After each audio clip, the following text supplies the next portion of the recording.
Kaganga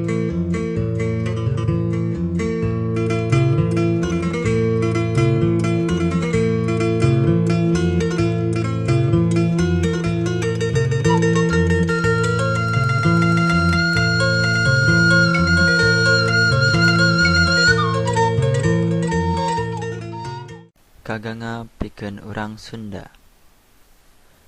In this third lesson of Kaganga pikeun urang Sunda, we'll be acquainted with rarangken. In short, rarangken is used to help or modify aksara ngalagena or consonant in creating new forms of syllabic letter. Most of the rarangken are vowels, but please not to be exchanged with vowels in aksara swara. Those rarangken are I, U, E, E, O, H, Ya, Nga, Ra, La, R, and the killer. As what has shown in the slide, some of the rarangken occupy a certain place in modifying aksara ngalagena, namely above, below, and slightly parallel in front of and behind of aksara ngalagena. To make a clear explanation, let us begin with rarangken that occupies above aksara ngalagena or consonant. The first rarangken is called panghulu.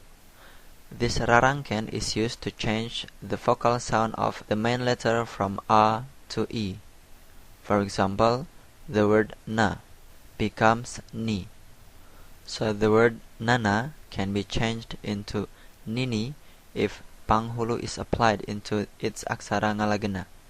In this word case, nana belongs to a person name, while nini in Sundanese means grandmother or grandma.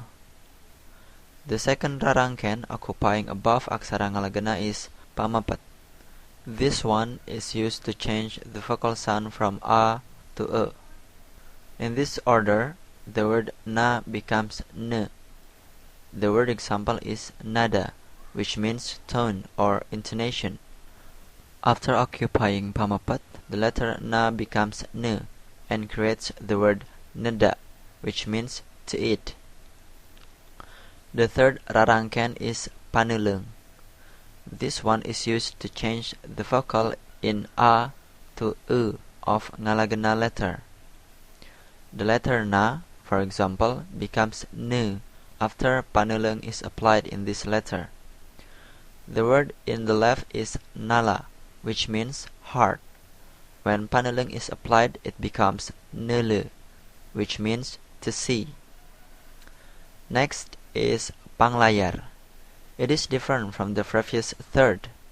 This rarangken is used to add the sound R in the end of aksara ngalagena letter. An or N below is the abbreviation of aksara ngalagena. Look how the letter da becomes dar after panglayar is placed above the letter. The word example is dada, meaning chest. The last da is added by panglayar becomes dar, so it creates a new word that is dadar, meaning omelette. The last rarangken placed above the ngalagena letter is panyecek. It is similar with panglayar, meaning it is used to add the consonant with ng sound in the end of the ngalagena letter. For example, the letter ma becomes mang after panglayar is occupied. We can say the word dama, which means to look after or to take care, while in the right side is damang, meaning healthy. So these are 5 rarangkens placed above aksara ngalagena or consonant. Those are panghulu, pamapat, panulung, panglayar, and panyecek. And now rarangken those are occupied below aksara ngalagena. The first is panyuku. This rarangken is used to change the vocal sound of the main letter from A to U. For example, the letter ga becomes gu. As the word below the slide, the word gala, which means all or all of them, becomes gula, meaning sugar. The second is panyakra. This rarangken is used to add the sound ra in aksara Ngalagena. Please pay attention. It is different with Panglayar. For example, the left word is kamar, where the rarangken used here is Panglayar, that is an R in the letter ma, while the right is krama, as in the word tata krama, where panyakra is used in the letter ka becomes kra. The next is panyiku. This rarangken is used to add la in aksara Ngalagena. For example, the letter pa becomes pla. In the left there is a word tapak, which means tracks or footprints, while in the right side there is taplak, meaning tablecloth.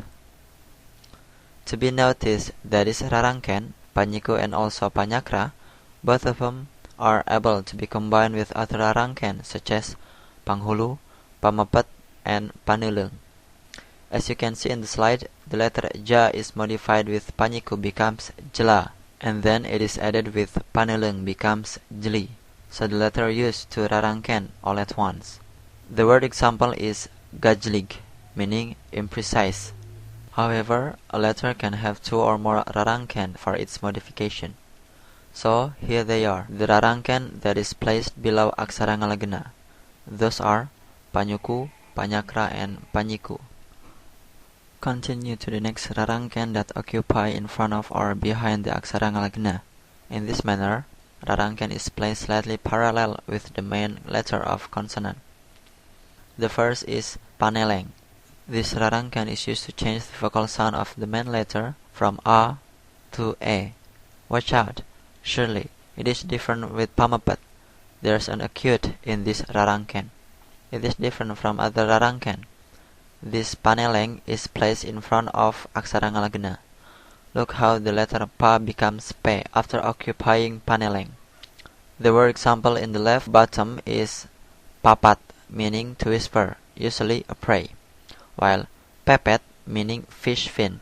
It can also mean to find a louse or flea.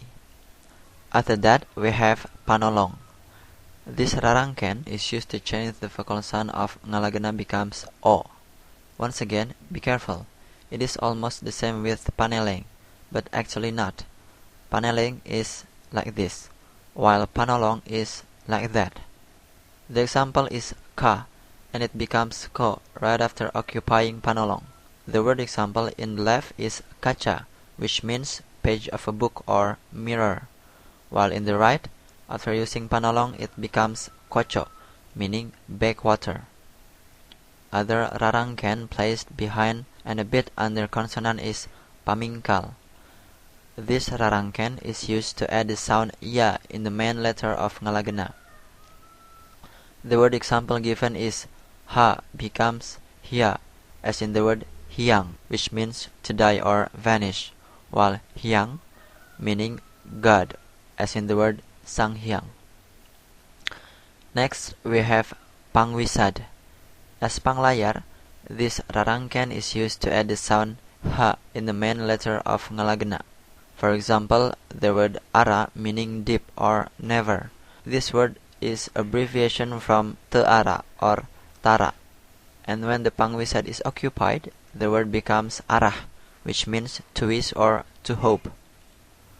The last rarangken, and likely it is different from the others, is pamai, or we used to call the killer. This rarangken is used to omit the vocal sound of Ngalagena. Surely, most of pamai appears in the end of a letter of a word. For an example, the word kalapa, which means coconut fruit, can become kalap, which means confused or bewildered after occupying pamai. Finally, we've already had 5 rarangken that occupy in front of and behind the aksara Ngalagena. Those are paneleng, panolong, pamingkal, pangwisad, and pamai. Last but not least, even though we already have this case along the lesson, there is the double rarangken. In this case, the main letter of Ngalagena applies more than one rarangken. For example, the word na becomes nur, meaning light, by using panyuku and panglayar. However, there are only 3 rarangken that occupy a modification along aksara-sora or vowel. Those are panglayar, panyecek, and pangwisad. For example, the vowel a becomes ar, ang, and ah. So do with the other aksara-sora or vowel. That's all the basic lesson of Aksara Sunda. We have learned about aksara-sora or vowels, aksara ngalagena or consonant, and rarangken or vocalization, which are the basic of Aksara Sunda or Sundanese alphabet to be used in Sundanese language. See you again with other lesson in Kaganga Pikeun Urang Sunda. Mangga.